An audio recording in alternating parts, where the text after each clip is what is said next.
যোৱা 5 বছৰত গজিয়া মেটেটাৰী গাঁও পঞ্চায়তৰ সভানেত্ৰী হিচাপে তেওঁ কাৰ্যনিৰ্বাহ কৰিছিল। এবছৰ আগত সেই কাৰ্যকাল উকলিছে।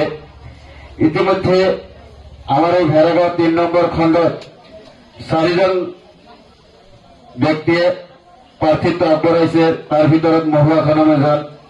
আপোনালোকে সকলোৱে জ্ঞাত যে আমাৰ মহুৱা খানমৰ কাৰ্যকালত 5 বছৰৰ কাম কাজৰ লগত মই ওতঃপ্ৰোতভাৱে সকলো সময়তে জড়িত আছিলো। সেইকাৰণে আপোনালোকৰ আগত এই কাৰ্যকালৰ কাম কাজ সম্পৰ্কে দুই এষাৰ বক্তব্য আগবঢ়াম। কাৰণ এই 5 বছৰীয়া কাৰ্যকালত আমাৰ কৰোনা কাল আহিছিল আৰু এই কৰোনাৰ সময়ত 2 বছৰ উকলিছে। তেতিয়া আমি পঞ্চায়তৰ কাম কাজ বিশেষকৈ কৰিব পৰা নাই। ৰাইজে সকলোৱে গম পায়, কাৰণ আমি তেতিয়া ঘৰৰ পৰা ওলাব পৰা নাছিলো আৰু যিকোনো সময়তে ওলাইছো। এই কৰোনা সম্পৰ্কে চৰকাৰে যি ডিউটি দিছে মহুৱা খানমৰ হৈ সেই ডিউটি বা কৰ্তব্য পালন কৰি আহিছিলো। পঞ্চায়তৰ আচলতে আমাৰ গজিয়া মেটেটাৰী তেতিয়া গাঁও পঞ্চায়ত আছিল। এতিয়া আমাৰ পঞ্চায়তটো ভাগ হৈ মেটেটাৰী পঞ্চায়ত হৈছে আৰু আগৰ 2খন গাঁও আমাৰ এই পঞ্চায়তৰ পৰা বেলেগ পঞ্চায়তলৈ গুচি গৈছে, পাটবাসী পঞ্চায়তলৈ গৈছে আৰু ভাতকচি গাঁও পঞ্চায়তৰ 4খন গাঁও আমাৰ মেটেটাৰী পঞ্চায়তত সোমাইছে। এতিয়া আমাৰ টোটেল 9খন গাঁও। আচলতে এই পঞ্চায়তৰ বহুতো সমস্যাই আছিল, কিন্তু আমি সকলো সমস্যা সমাধান কৰিব পৰা নাই। কাৰণ চৰকাৰে যিখিনি সুবিধা দিছে সেইখিনি কৰাৰ কাৰণে আমি চেষ্টা কৰিছো আৰু তাতকৈ অন্য পঞ্চায়ততকৈ কিছু কাম অনাৰ সদায় চেষ্টা অব্যাহত ৰাখিছিলো, কিন্তু পঞ্চায়তৰ বা এই ৱাৰ্ডৰ সকলো সমস্যাই সমাধান হোৱা নাই। আচলতে আমাৰ এই ৱাৰ্ডত বা আমাৰ মেটেটাৰী গাঁও পঞ্চায়তত যিমান সংখ্যক মানুহৰ অৰুণোদয় হওক, বৃদ্ধ পেঞ্চনেই হওক বা ৰেচন কাৰ্ডেই হওক, এই যিমান সমস্যা আছে আমি সকলো সমস্যাৰ সমাধান কৰিব পৰা নাই।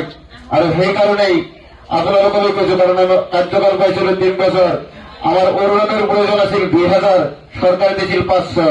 সেইকাৰণে এই কিছু সমস্যা ৰৈ গৈছে। ৰেচন কাৰ্ডৰ সমস্যা আছিল। ৰেচন কাৰ্ড যদি আমাৰ গাঁৱত বা আমাৰ পঞ্চায়তত 3000 মানুহৰ প্ৰয়োজন, চৰকাৰে দিছিল 200। সকলো কামেই তেনেকুৱা আছিল। সেইকাৰণে কাম পৰিপূৰ্ণ হোৱা নাই। আচলতে পঞ্চায়তৰ প্ৰত্যেক ঘৰৰ আমাৰ দুখীয়া দৰিদ্ৰ নিচলা মানুহে ঘৰ পাব লাগে, চৰকাৰী আৱাস গৃহ পাব লাগে, কিন্তু সকলো মানুহে ঘৰ পোৱা নাই। ইতিমধ্যে কিছুমান মানুহৰ লিষ্ট হৈ পৰ্যায়ক্ৰমে ঘৰ পাই আছে। সেইবিলাক লিষ্ট আমি কৰি থৈ এপ্ৰুভ কৰি থৈ আহিছিলো। তাৰপিছত কিছুমান জিৰ' টিকেট হৈ লিষ্ট হৈছে আৰু ইলেকশ্যনৰ পিছত জিৰ' টিকেট হৈ বাকী লিষ্ট হ'ব। আৰু সকলোৱে যাতে এই পঞ্চায়তৰ ঘৰ পায়, আমি পঞ্চায়তৰ সভাপতি মহুৱা খানম হওক নহওক, আমি অফিচিয়েলি ভাবে হলে লাগি চেষ্টা অব্যাহত ৰাখি যাম। তাৰ লগত সংগতি ৰাখি কৈছে যে আমাৰ হৰজতলী যে ছেক্ৰেটাৰী ডাঙৰীয়া, তেওঁৰ পৰা আৰম্ভ কৰি আমাৰ আছৰুদ্দিন আনাৰ ঘৰলৈকে যিখন ৰাস্তা, এই ৰাস্তাৰ অৱস্থা জৰাজীৰ্ণ। আৰু আমাৰ এই মেইন ৰাস্তাৰ পৰা যিটো ভেড়াগাঁও মছজিদৰ পিনে যোৱা ৰাস্তা, এই ৰাস্তাৰ অৱস্থাটো খুব ভাল নহয়। আজিৰ সভাত যদি মহুৱা খানমক আপোনালোকে দ্বিতীয়বাৰৰ বাবে ৱাৰ্ড মেম্বাৰৰ পৰা নিৰ্বাচিত কৰি সভানেত্ৰীৰ দৌৰত আপোনালোকে পঠিয়াই দিয়ে, তেতিয়াহ'লে প্ৰথমত মহুৱা খানম সভানেত্ৰী হলে মই তাৰ প্ৰতিশ্ৰুতি দিছো মহুৱা খানমৰ হৈ প্ৰথমে এই ৰাস্তাটো সম্পূৰ্ণ কৰি, আৰু দ্বিতীয়তে আমাৰ ভেড়াগাঁও মছজিদলৈ যোৱা যিটো ৰাস্তা, সেই ৰাস্তাটো ইতিমধ্যে মই এনজি আন্দোলনৰ পৰা 20 লাখ টকা চেংচন কৰিছো। আৰু এইটো নিৰ্বাচনৰ পিছত মহুৱা খানম ৱাৰ্ড মেম্বাৰ হওক, সভানেত্ৰী হওক নহওক, সেই ৰাস্তাটো পৰিপূৰ্ণ হব। এইটো আপোনালোকৰ ওচৰত মহুৱা খানমৰ হৈ মই প্ৰতিশ্ৰুতি দিছো। আৰু ভেড়াগাঁৱত বাকী থকা যিসকল মহিলাই আচলতে অৰুণোদয় পাব লাগে বা যিসকল লোকে ৰেচন কাৰ্ড পাব লাগে, এই যিমান সমস্যা আছে সকলো সমস্যা আগন্তুক পঞ্চায়ত নিৰ্বাচনৰ পিছত যদি মহুৱা খানমক আপোনালোকে এই ৱাৰ্ডৰ পৰা জয়যুক্ত কৰাই দিয়ে, সকলো সমস্যা সমাধান কৰাৰ কাৰণে ৰাইজৰ লগত ওতঃপ্ৰোতভাৱে জড়িত থাকিম। সদায় ৰাইজৰ দুখৰ লগত জড়িত থাকিম, সুখৰ লগতো জড়িত থাকিম। সকলো ক্ষেত্ৰতে ৰাইজৰ লগত থাকি এই প্ৰতিশ্ৰুতি আজিৰ সভাৰ জৰিয়তে দিছো। আৰু বিগত দিনত আমি আচলতে যিখিনি কাম কৰিব লগা আছিল সকলো কাম কৰিব পৰা নাই। আগতে মই কৈ গৈছো, তাৰ লগতে সংগতি ৰাখি মই কিছু কথা কামৰ বিৱৰণ দিব বিচাৰিছো। আমাৰ পঞ্চায়তৰ কাৰ্যকাল শেষ হোৱাৰ পিছতো আছৰুদ্দিন আনাৰ ঘৰৰ পৰা যিখন ৰাস্তা, সেই ৰাস্তা মই স্যাংশন কৰেছিল ইতিমধ্যে সেই ৰাস্তাৰ কাম সম্পূৰ্ণ হয়েছে, কিছু কাম বাকি আছে, পৰবৰ্তী সময়ত হব। আৰু মছজিদৰ ৰাস্তাটো ইতিমধ্যে কাম কৰা হ'ব। ইলেকশ্যনৰ পিছত সেইটো 20 লাখ টকা চেংচন হৈ আছে। সেইটো কিজানি আমাৰ ইয়াতে সাংবাদিক জয়নালউদ্দিন ডাঙৰীয়া আছে বা সেই গাঁৱৰ মানুহেও জানে। মই শ্বাহ আলম ছাৰক কৈছিলো যে কামটো আৰম্ভ কৰক। তাৰ লগতে আমাৰ গফুৰ আলী আহমেদৰ ঘৰৰ ওচৰত যিটো স্কুল, LP স্কুল, মুকাম ছাৰে যিখন স্কুল মানে আৰম্ভ কৰিছিল, সেই স্কুলতো 16 লাখ টকাৰ বাউণ্ডাৰীৱালৰ কাম মই চেংচন কৰি থৈ দিছো। সেইটো নিৰ্বাচনৰ পিছত সেই কামটো আৰম্ভ হ'ব।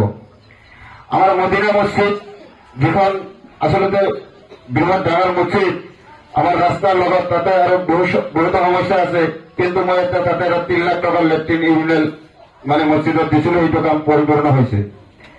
আমাৰ ভেড়াগাঁও যিখন মছজিদ, আমাৰ ইয়াৰুদ্দিন মানে উছমান মামৰ ঘৰৰ ওচৰত যিখন মছজিদ, সেই মছজিদতো আমি 3টা কাম কৰিছো। এটা লেট্ৰিন ইউৰিনেল, এটা জিৰণি কোঠা আৰু এটা উজুখানা।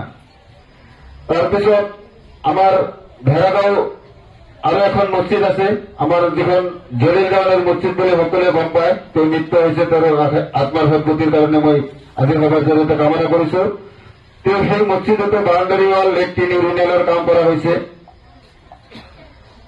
তাৰপিছত আমাৰ ভেড়াগাঁও ইয়াৰুদ্দিন আমাৰ ঘৰৰ পাছফালে যিখন কবৰস্থান আছে, সেই কবৰস্থানৰ আৰ্থিলিং কাম কৰিছো। আমাৰ ভেড়াগাঁৱৰ আমজাদ ভাইৰ ঘৰৰ পাছফালে যিখন কবৰস্থান আছে, তাতেও আৰ্থিলিঙৰ কাম কৰিছো। তাৰপিছত আমাৰ ৰাঙাপানীত যিখন মই মছজিদৰ বিষয়ে কৈছো, ৰাঙাপানীত যিখন 2খন মছজিদ আছে, 2খন মছজিদতেই লেট্ৰিন ইউৰিনেল, তাৰপিছত উজুখানা, বাউণ্ডাৰী ৱালৰ কাম কৰা হৈছে। এইটো আপোনালোকে গম পায়। ৰাঙাপানীত যিখন কবৰস্থান আছে, তাতে বাউণ্ডাৰী ৱাল কাম কৰা হৈছে।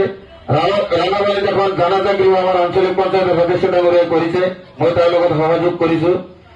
ৰাঙাপানীত মানে যিবিলাক ৰাস্তা আছে, সেই ৰাস্তাবিলাকো মোটামুটিভাৱে কৰা হৈছে, যদিও বানপানী আহে, বানপানীয়ে বহুত ক্ষতিগ্ৰস্ত হৈ আগৰ অৱস্থা কৰিছে। ভেড়াগাঁৱতো আমি বহুকেইখন ৰাস্তা ঘাটৰ কাম কৰিছো। আৰু এই মেধেইটাৰী গাঁও পঞ্চায়ত, গুজিয়া মেধেইটাৰী গাঁও পঞ্চায়তত যিমান কেইখন মছজিদ আছে, যিমান কেইখন কবৰস্থান আছে, যিমান কেইখন ঈদগাহ আছে, সকলোতেই আমি কম বেছি পৰিমাণে চৰকাৰী টকা নিৰ্ধাৰণ কৰি কাম কৰি আহিছো। আমাৰ কাৰ্যকালত আমি কোনো মছজিদ, কোনো ঈদগাহ, কোনো কবৰস্থান থৈ অহা নাই। সকলো ক্ষেত্ৰতে কাম কৰিছো, ৰাস্তা ঘাটৰো কাম কৰিছো, কিন্তু কাম কাজখিনি পৰ্যাপ্ত পৰিমাণে হোৱা নাই। আগন্তুক দিনত যদি আপোনালোকে মহুৱা খানামক এই ৱাৰ্ডৰ পৰা সদস্য হিচাপে নিৰ্বাচিত কৰি যদি ৰাইজে বিচাৰে বা পঞ্চায়তে বিচাৰে যে মহুৱা খানাম যাতে প্ৰেচিডেণ্ট হ'ব পাৰে, এইটো আজিৰ সভাৰ জৰিয়তে আমাৰ মাজত উপস্থিত থকা ভাতকুছি গাঁও পঞ্চায়তৰ প্ৰাক্তন সভাপতি মোৰ দাদা আব্দুল ৰুবা আহমেদ ডাঙৰীয়া আৰু আঞ্চলিক পঞ্চায়তৰ সদস্য প্ৰাক্তন জহিৰুল ইছলাম ডাঙৰীয়াকে ধৰি যিকেইজন ব্যক্তি আছে, তেওঁলোকে কৈছে মহুৱা খানামক যদি আপোনালোকে সদস্য হিচাপে নিৰ্বাচিত কৰে, তেওঁলোকে সভাপতি বা সভানেত্ৰী হোৱাৰ ক্ষেত্ৰত পৰিপূৰ্ণ সহযোগ কৰিব। ইতিমধ্যে পাটলিকুছি, মেধেইটাৰী, ভোগৰান্দা, আমাৰ ভেড়াগাঁও বা ৰাঙাপানীত আৰু 2জন মেম্বাৰ নিৰ্বাচিত হ'ব। ৰাঙাপানী 2 নম্বৰ খণ্ডৰ, ভেড়াগাঁও 5 নম্বৰ খণ্ডৰ পৰা। তাৰপিছত পাটলিকুছি, পাথাৰ, তিতলিৰ বৰপাল্লি আৰু কপুহা, এই সকলো গাঁৱৰ যিবিলাক মেম্বাৰ নিৰ্বাচিত হ'ব, সেই মেম্বাৰসকলৰ লগতে তেওঁ সেই অঞ্চলৰ মুৰব্বীসকলে মোৰ লগত সদায় ওতঃপ্ৰোতভাৱে ফোনযোগে হ'লে, ঘৰত আহি হলেও বা তেওঁলোকৰ লগত মই যাই হলেও আলোচনা চলি আছে যে মহুৱা খানামক যদি ভেড়াগাঁও 3 নম্বৰ খণ্ডৰ পৰা আপোনালোকে নিৰ্বাচিত কৰি আপোনালোকৰ ৰাইজে দিয়ে, আমি সকলোৱে মহুৱা খানামক এক কলে সাপোৰ্ট দি দিম, যাতে মহুয়া খানাম সভানেত্ৰী হৈ আপোনালোকৰ লগত থাকি আমি এই পঞ্চায়তৰ উন্নয়নমূলক কাম কাজৰ ক্ষেত্ৰত সহযোগ কৰিব পাৰো, এই আশা বা এই আমাক আশা প্ৰদান কৰিছে। আৰু এই ক্ষেত্ৰত আপোনালোকে যদি ভেড়াগাঁও 3 নম্বৰ খণ্ডৰ পৰা প্ৰথম যদি আপোনালোকে মহুয়া খানামক ভোট দি জয়যুক্ত কৰে কলহৰ ছবিত, তেতিয়াহ'লে বাকী গাঁৱৰ ৰাইজ বা সদস্যসকলে ছাপোৰ্ট দি সভানেত্ৰী হিচাপে নিৰ্বাচিত কৰিব পাৰিব।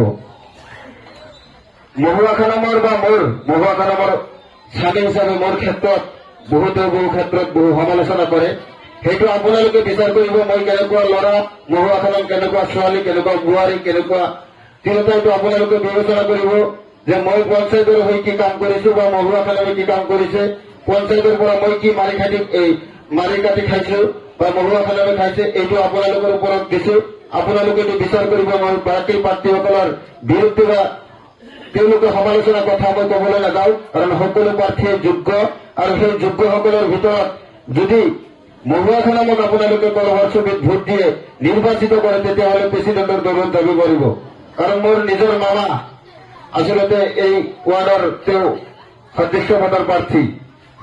তেওঁৰ লগত আমি সামাজিক আকাৰে বহিছিলো, মই উদ্যোগ লৈছিলো বা এই সমাজৰ উদীয়মান যুৱকসকল, বিশিষ্ট সমাজকৰ্মীসকল, বয়োজ্যেষ্ঠ মুৰব্বীসকলে উদ্যোগ লৈছিল, সামাজিকভাৱে বহা হৈছিল।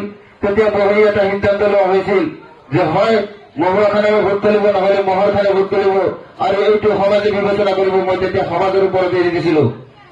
মই যেতিয়া সমাজৰ ওপৰত এৰি দিছিলো যে সমাজে যি কৰে মই তাৰ লগতে আছো, তেতিয়া সমাজে এটা আলোচনা বিলোচনাৰ মাধ্যমত 17জনীয়া এটা জৰুৰী কমিটি বাহিৰ কৰি দিছিল। তেতিয়া মোৰ মামা কৈছিল যে এইবিলাক সব ৱাজিদৰ মানুহ জৰুৰী কমিটিত গৈ আছে। তেতিয়া এই মিটিংটো আমি মোৰ মামা মহৰ খান ডাঙৰীয়াৰ ঘৰত বহিছিলো। তেতিয়া সেই মুৰব্বীসকলক তেওঁ এনেধৰণৰ মন্তব্য কৰাৰ পিছত সেই মুৰব্বীসকলে গুচি আহি কৈছে যে তোমালোকে দুয়োজনে নিৰ্বাচন খেলা, ৰাইজে তাক ভাল পায়, ৰাইজে তাক কামৰ যোগ্য বুলি ভাবে তাকে নিৰ্বাচনটো কৰিব। আৰু এইটো আপোনালোকৰ ওপৰত এৰি দিছো। আপোনালোকে বিচাৰ কৰিব যে মহুৱা খানাম যোগ্য না বাকী কেণ্ডিডেটসকল যোগ্য, আৰু মহুৱা খানামৰ যাতে আগন্তুক দিনত যদি আপোনালোকৰ কাৰণে ভাল কাম কৰিব পাৰে, যদি কৰে এই আশা যদি আপোনালোকৰ অন্তৰত আছে, তেতিয়াহ'লে আপোনালোকে মহুৱা খানামক কলহৰ ছবিত ভোট দি জয়যুক্ত কৰিব এই আশা ৰাখি, আৰু আপোনালোকৰ ওচৰত যোৱা পঞ্চায়ত নিৰ্বাচনত যোৱা পঞ্চায়ত পৰিচালনা কৰাৰ ক্ষেত্ৰত আমাৰ কাম কাজৰ ক্ষেত্ৰতেই হওক বা অৰুণোদয় সিলেকশন কৰাৰ ক্ষেত্ৰতেই হওক, ৰেচন কাৰ্ড সিলেকশন হোৱাৰ ক্ষেত্ৰতেই হওক, যে ভুল ত্ৰুটি হৈ গৈছে সেই ভুল ত্ৰুটি যাতে আগন্তুক দিনত এই সমস্যা সমাধান কৰিব পাৰো তাৰ সুযোগ যদি আপোনালোকে প্ৰদান কৰে, সেই আশা ৰাখি মহুৱা খানামৰ হৈ তাৰ স্বামী হিচাপে আপোনালোকৰ ওচৰত কৰজোৰে মই কলহৰ ছবিত তেওঁৰ কাৰণে ভোট বিচাৰি মোৰ চমু বক্তব্য ইয়াতে সামৰিছো। ধন্যবাদ। কানন জিন্দাবাদ, কলহৰ ছবি জিন্দাবাদ, কলহৰ ছবি জিন্দাবাদ।